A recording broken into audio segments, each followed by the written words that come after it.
ஸ்ரீமத் ராமாயணம் சர்க்கம் 19 ஸ்லோகம் 1. நமஸ்தே புருஷ அத்தியக்ஷ, நமஸ்தே பக்தவத்சல, நமஸ்தே அஸ்து ரிஷிகேஷ, நாராயண நமோஸ்துதே. அகல்யாவின் வார்த்தைகள் ஸ்ரீராமனை படம் பிடித்து காட்டும். அத்தியாத்ம ராமாயணத்தில் சிறுவன் ராமன் மரியாதைக்குரிய விஸ்வாமித்ர முனிவரின் பின்னே அடக்கமாக நின்றான், லக்ஷ்மணனுடன் கூட.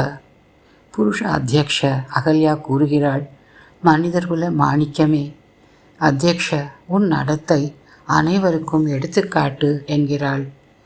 ஆனாலும் அவன் கண்களில் துளி கூட அகங்காரமோ மமகாரமோ இல்லை.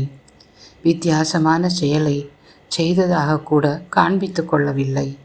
பக்த வத்சல, அதனால் நீ சாக்ஷாத் விஷ்ணுதான், பக்தர்களிடம் பேரன்பு கொண்டவன்தான்.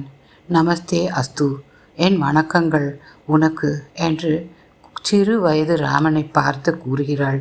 ரிஷிகேஷ, வெளியே பாய்ந்து திரியும் இந்திரியங்களை அடக்கினவன் நீ.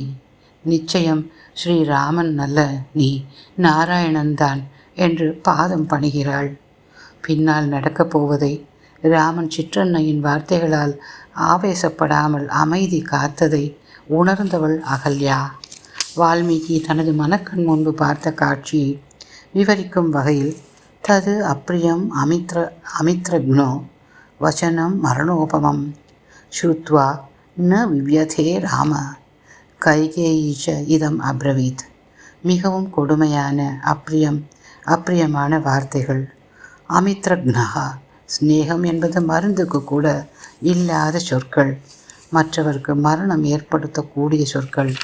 ஆனால் ஸ்ருத்வா ந விவ்யதே, கேட்டவுடன் பதற்றமில்லை ராமனிடம்.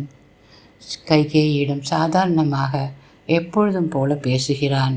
இந்த இடத்தில் கன்னட ஆசிரியரான குவேம்பு என்பவர் இராமாயணத்தை எழுதிய வகையை சற்றே நினைத்தல் நலம் பயக்கும்.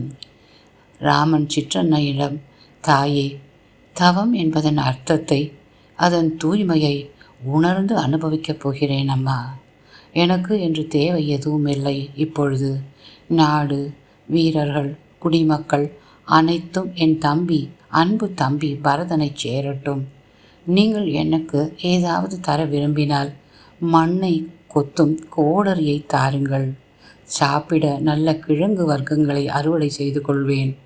முடிந்தால் மூங்கிலால் ஆன கூடை ஒன்று தாருங்கள். பழங்கள் பறித்தால் போட்டுக்கொள்ள உதவும் என்கிறானாம். என் மனத்தளவில் அந்த க்ஷணமே காட்டிற்கு சென்று விட்டான் ராமன். இது குவேம்புவின் ராமாயணம். குருஜி பட்டம்மாவிற்கு நமஸ்காரம். குருஜி வேதாந்தத்திற்கு நமஸ்காரம். பிரியமுடன், சந்திரா.